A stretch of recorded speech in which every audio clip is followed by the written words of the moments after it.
Happy new year બધાને. સાલ મુબારક. આજથી શરૂ થતા નવા વર્ષની ખૂબ ખૂબ શુભકામનાઓ. નવા વર્ષે શું પ્રતિજ્ઞા લીધી?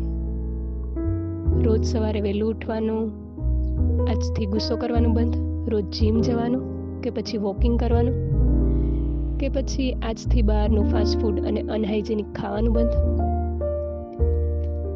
રિઝોલ્યુશન તો બહુ બધા લીધા હશે, બટ એ વાતનો જુસ્સો ચાલે છે કેટલો ટાઈમ? એક દિવસ કે પછી 2 દિવસ? આપણે બધાએ ક્યારેક ને ક્યારેક આવી પ્રતિજ્ઞાઓ લીધી જશે, but ever wondered why your resolution melt faster than your kaju katli? No, it's not your fault. ચલો સાયન્ટિફિક રીઝન સમજીએ. You are not lazy, your brain is just too smart. આપણું મગજ ડોપામાઇન એટલે કે હેપી હોર્મોનથી ટેવાયેલું છે, ડિસિપ્લિનથી નહીં. It wants reward, not rules. તો જ્યારે આપણે કોઈ મોટો ગોલ સેટ કરીએ છીએ, like I will work out every single day, તો તમારા મગજને હકીકતમાં મોટિવેશન નહીં પણ સ્ટ્રેસ ફીલ થાય છે, ને સ્ટ્રેસથી કોર્ટિઝોલ રિલીઝ થાય છે, જે તમારા હેપી હોર્મોન એટલે કે ડોપામાઇનને શટડાઉન કરી દે છે.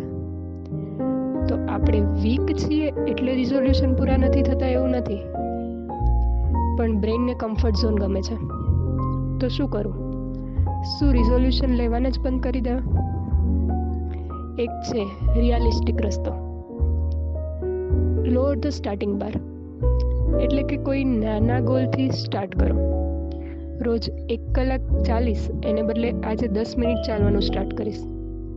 ડાયરેક્ટ ઇન્સ્ટાગ્રામ કે ફેસબુક અનઇન્સ્ટોલ જ કરીશ. એને બદલે સોશિયલ મીડિયામાં વપરાતા મારા ટાઈમનો અડધો કલાક હું બીજું કોઈ પ્રોડક્ટિવ વર્ક કરીશ.